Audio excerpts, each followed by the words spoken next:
just fooling around with chords.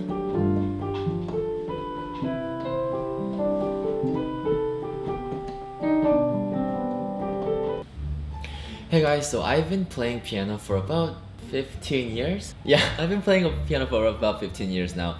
And I gotta say, the thing that I really enjoy the most from my experience all these years is about accompanying other people. That's really what I really love doing and what I really got from playing so much. And I kind of wanted to share that with you today and how to do it properly.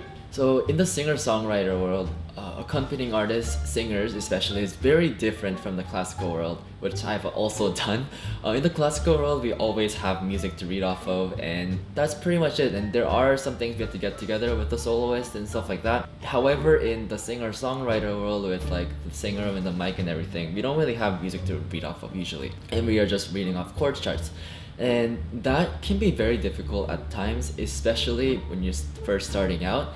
And I thought this video I can kind of give you some ground rules and tips, mostly what not to do, okay? So this video is literally just gonna be me talking about what not to do when you're accompanying singer-songwriters.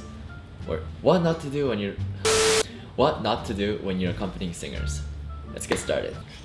So number one thing, especially when people first start accompanying singers using piano chords and stuff like that, is the fact that they play too much. This is probably the biggest mistake that people make, especially in church music, live, and not as much in studio performances, but especially in live performances. And I'll just give you an example of that right now to see what it would look like. So I'm going to play Desperado, which is one of my favorite songs, for the piano because it is piano music. And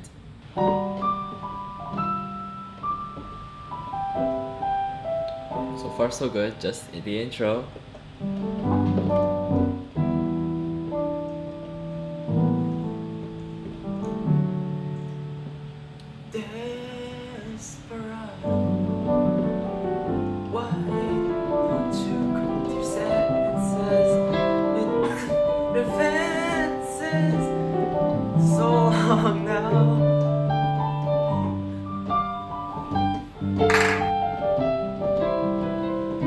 Two hours later. I don't know if I exaggerated that actually, because I actually seen people play like that. Also is a habit that people get into, especially the better they get at, because the better they get, the better people usually want to show off. And like, I am guilty of that myself, and it's such an easy habit to fall into because people just want to be heard, and people want to show off that they're good, that they practiced, and that they actually know how to play this stupid instrument. So number one thing, you have to remember that piano accompanying is all about, or accompanying in general, is all about allowing the main performer, the singer in this case, to really show off. It's all about allowing this person to take the stage, making them feel comfortable singing. And yeah, number two. This is actually one of my biggest pet peeves, especially for piano accompanying. It's not so much in other instruments, I would say, because piano voice leading is extremely important and pretty much what is on the top note most of the time. Like, don't fact check me on that, but most of the time when we choose the wrong top note, it clashes with the melody, and it's one of my biggest, I hate it so much when people do this. So I'm gonna show you an example. The melody in the first verse of the song is Desperado, right? B-A-A-G.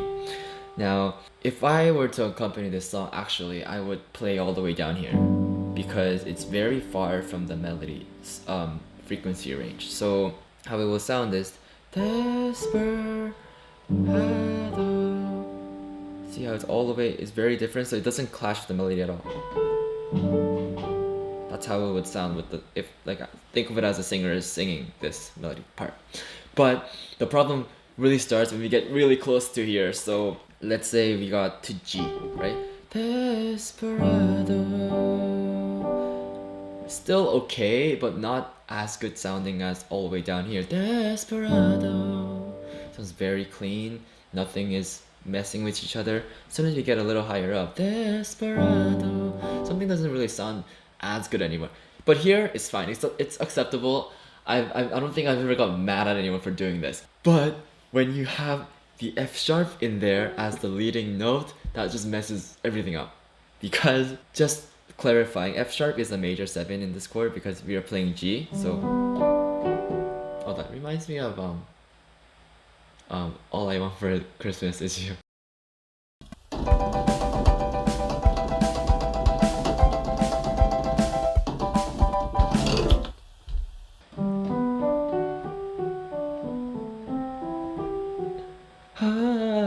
Okay.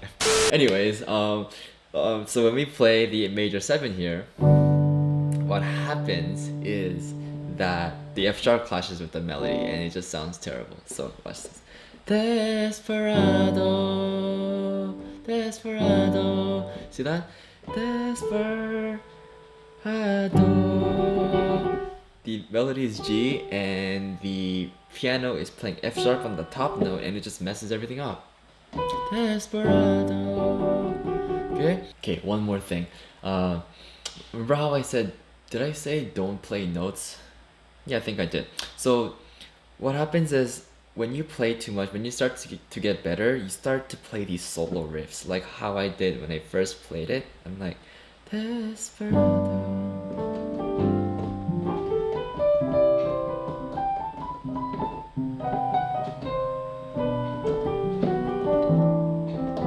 See all these like right hand improv-y, like jazzy stuff that you can really get into, and it's really pretty, especially when you're playing alone.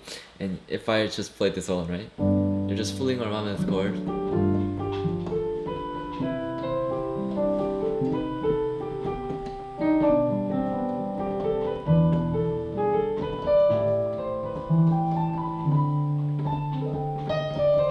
Stuff like that.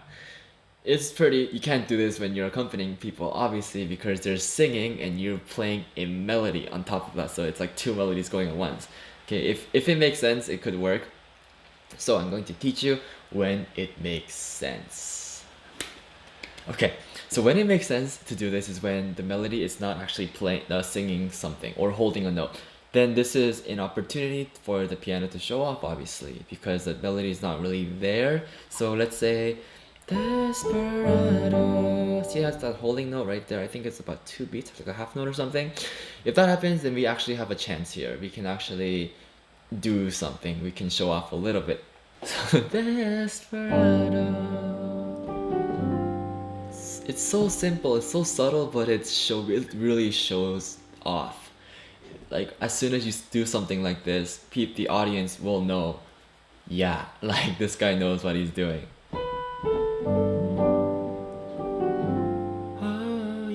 Desperado, why don't you? See that? As soon as the melody goes back, why don't you? Then I pause. That's when I just hold. Desperado, why don't you come to your senses? See, it's kind of senses. We can sneak something in here. We have a chance. So. Why don't you come to your senses? You're up by your fences for so long now. Because the melody has stopped. Oh, you a hard one. Oh, you got your reasons. So this is the kind of sense or like a good piano accompanying rule that you can follow, and I guess it's kind of a combination of the other two together. So it's a combination of don't play too much and don't play when the melody clashes. That's pretty much, I guess the third one is pretty much putting them all together, and that is how you accompany people with your piano playing. It is very challenging, I gotta say. It takes years to master, and for me, I can't really say that I'm a pro at this either. I'm still learning myself, and it's always a learning curve, and that's why it makes everything so fun. Okay, so thank you so much for watching, guys. If you liked that video, make sure to give it a thumbs up or subscribe, and subscribe to my channel. I'm just gonna play a little bit. I'll show off a little bit myself before the end of this video. So.